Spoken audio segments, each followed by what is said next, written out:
In the middle of the ocean, a woman's body falls into the water, floating for a few seconds before her eyes open in panic. Suddenly Brandon wakes up and realizes it was a nightmare.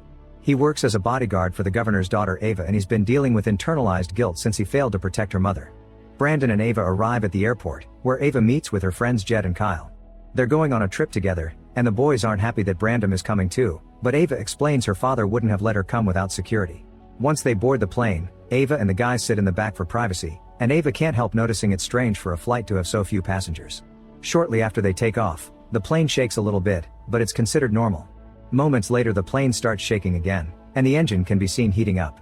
The pilot tells the passengers that they accidentally hit some birds and there isn't anything to worry about. However, soon the plane starts shaking again, and an engine catches on fire. At that moment the pilot asks everyone to fasten their seat belts, and as everyone starts to fear for their lives, a part of the engine breaks and flies off to hit the side of the plane, killing a passenger.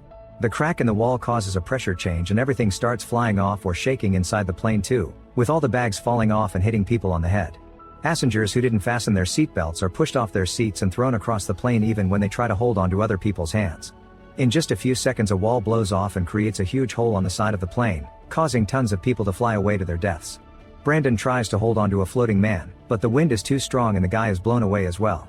Another guy tries to hold onto the seats, however the metal can't hold on for much longer and the few seats fall off with the guy still on them.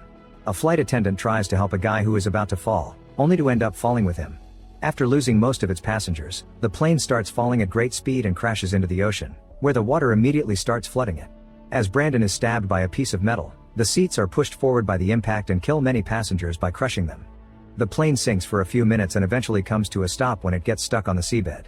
Thanks to the plane being stuck in an angle, an airlock is formed at the back, so Ava and her friends plus flight attendant Danilo are alive. However, Kyle has a broken bone in his arm. The group stares at the water, worried about the weird noises they are hearing. Suddenly Brandon comes out, bringing Rosa and her grandmother Marty to the safe area. Marty is unconscious, so Danilo starts doing chest compressions, and after a few minutes of nothing, Marty wakes up. Then Rosa asks about her grandfather, and Brandon has to tell her and Marty that he sadly didn't make it. The group starts to panic, so Brandon immediately takes over leadership to calm everyone down. The airlock means they're safe for now, so they need to stay calm and wait for rescuers to find them. Ava checks her phone, but there's no reception under the sea. She points out there's a hole in the plane and that they should swim out, but Brandon explains their chances to survive like that are low, so they must stay and wait. Danilo informs them that the pilots must have called for help before the crash, so help should be here soon. Afterward Brandon explains they should have backup oxygen just in case. Danilo says the plane has 2 tanks in the back for emergencies, but when he checks on them he finds them empty. At that moment Marty remembers that one of the passengers had a medical oxygen tank, so Brandon volunteers to jump in to find it. Before he leaves, Marty asks him if to bring her husband's hat. Brandon dives in and swims through the corridor as he checks the passengers who died in their seats. He finds the husband's hat and takes it, not noticing something swimming by the window. Then he finds the oxygen tank and takes it as well before checking on the hole. He decides to swim further to search for anything else he can take. Into his shock, he's suddenly attacked by a shark that enters through the hole. The creature immediately bites Brandon and he struggles against it, trying his best to get it off him. Meanwhile the group gets worried because they see the ripples in the water indicating something is going on. Suddenly the ripples disappear and Brandon resurfaces, telling the others to stay back while revealing some severe wounds on his body. Breathing heavily, he hands the others the oxygen tank and the hat before apologizing to Ava. Then he's dragged back into the water and the group sees the shark's tail peek out while the creature eats the poor man. Terrified, the group moves back to hide in the employees area and agrees they should keep on waiting as Brandon says. Then Marty offers to take care of Kyle's arm, explaining she used to be a nurse during wartime and that's how she met her husband. Kyle screams in pain when Marty pushes the bone back into place, and using some thick magazines and bandages, she improvises a splint.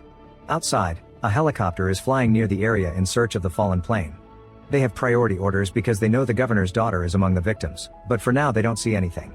Back to the survivors, they hear some creaking and the plane moves for a few seconds, indicating it may fall again at any moment. Jed is starting to get too negative, and Danilo opens the oxygen tank Brandon retrieved. At that moment they see the water getting red and the noises make them realize the sharks have come inside to eat the drowned bodies. Suddenly the plane shakes a little and they see the sharks swimming by their window, hitting random plane parts as they move. Rosa is getting too scared and Ava tells her not to worry because she's sure they'll be rescued. However, the helicopter still hasn't found anything and doesn't have much fuel left. The group keeps track of the water level and calculates they still have around 3 or 4 hours before the water reaches the back. However, they also keep hearing the metal creaking and notice some water leaking through the ceiling, so they can't be sure if the plane will hold up that long. Suddenly the plane starts falling, sliding down for several minutes and causing a bunch of rocks to fall off until it gets stuck again. Thankfully the group holds on and nobody gets hurt, but this new angle is causing the water level inside the plane to rise faster. Since the seabed obviously isn't as solid as they thought, the group agrees they have no choice but to swim out of the plane. They'll need to find some way to distract the sharks, and Rosa says she learned at school that sharks don't like bubbles. There's still the problem of being able to hold their breath for that long, and Kyle suddenly remembers something. Some passengers were traveling with scuba equipment. Danilo explains those things are in the baggage hold and there's a hatch that would give them access, however the oxygen tanks are probably empty, otherwise they wouldn't have been allowed in the plane. Ava thinks the rest of the scuba equipment could still be useful, but Jed is too pessimistic, so Ava pretends she needs to pee and hides in the bathroom, where she has a breakdown as she hears the plane creak. When she comes out, Ava teaches Rosa it's okay to be frightened. Outside, the helicopter only has 15 minutes of fuel left. At that moment they finally find plane parts floating around, so two divers jump into the water to start the search. It doesn't take them long to find the plane, and as soon as they come closer the group starts making gestures at the window. One of the divers swims toward the hole while the other approaches the window to tell the survivors it's all fine now. Suddenly the shark appears behind him and he doesn't notice it, so the group tries to warn him. The diver turns around and finds nothing, but when he looks at the plane again, he's pulled down by the shark and killed. After hearing lots of noises above the plane, the group looks out the window and sees the diver's leg floating away. Remembering the other diver, the survivors check out the corridor, but nobody shows up, so they assume that guy is also dead. Outside, the helicopter is almost run out of fuel, so they have no choice but to leave. At least they have the coordinates and backup is already on its way. Back to the survivors, Ava points out that if the other diver is dead, they could take his oxygen tank. She looks underwater and notices a shadow, but she can't know for sure. Jed tries to get a closer look by standing on the seats, only to slip and fall into the water.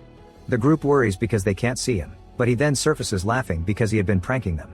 However, he doesn't come out in time and the shark soon finds him, catching with his toothy mouth.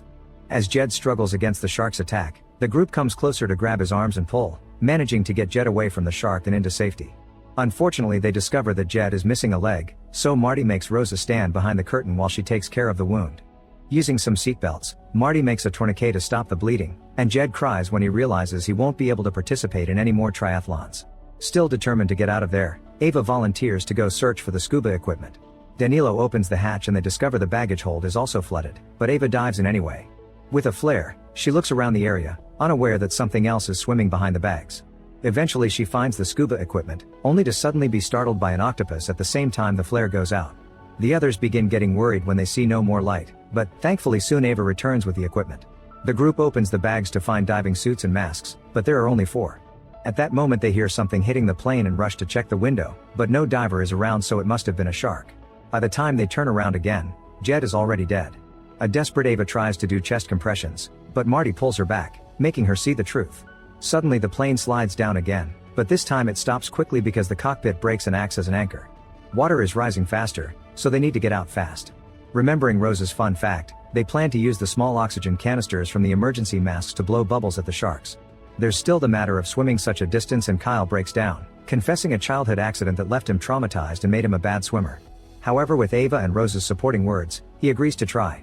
Then Ava gathers all the oxygen masks she can find without going too deep into the water. The sharks are still hitting the plane, and the ceiling is starting to crack. The group starts changing and Marty volunteers to be the one without a suit because at her age, she would only slow everyone down anyway. After saying a final goodbye to Jed, the survivors get in the water, noticing the plane is slowly starting to slide down again. Suddenly the cockpit finishes breaking and falls into the abyss, meaning the plane will fall soon as well. Marty asks Ava to go first and take Rosa with her. The girls start swimming through the corridor only to find it blocked by a shark, so they immediately open an oxygen canister to scare it away. Once the way is cleared, they keep on moving, and soon Kyle and Danilo also join them. Marty watches the young people go as the water rises inside the plane and knows she won't be able to make it, so she stays back and waits to be reunited with her husband. At that moment Kyle panics and swims back to put his head out in the small pocket of air left. Danilo tries going back for him, but suddenly a shark comes out of the baggage hold and attacks Kyle, eating him in seconds. A terrified Danilo swims to meet with Rosa and Ava, who find the dead diver and take his tank so they can fill up their lungs. Then Ava sends Rosa and Danilo through the hole with the tank, but when she's about to leave too, a shark blocks her way. Ava swims back and freezes, so the shark swims inside without noticing her. However, her tail smacks off her mask. Then Ava discovers more sharks are coming through the hole, so she starts swimming toward the front. At that moment the plane starts falling faster and the water pressure keeps her from moving, but luckily Ava holds onto the seats and pushes through, managing to leave through the front hole right before the plane falls into the abyss. Now Ava can start swimming to the surface, however she soon runs out of air and passes out. Her body obviously stops swimming, but thankfully the floaties push her up, and as soon as she reaches the surface, she breathes and immediately wakes up. Ava panics when she doesn't see the others, but at that moment the helicopters show up and finally pull her out of the water. Danilo and Rosa have already been rescued, and when Rosa asks about her grandmother, Ava gives her the bad news. As a last goodbye to her grandparents, Rosa throws her beloved plushie into the water before falling asleep in Ava's arms.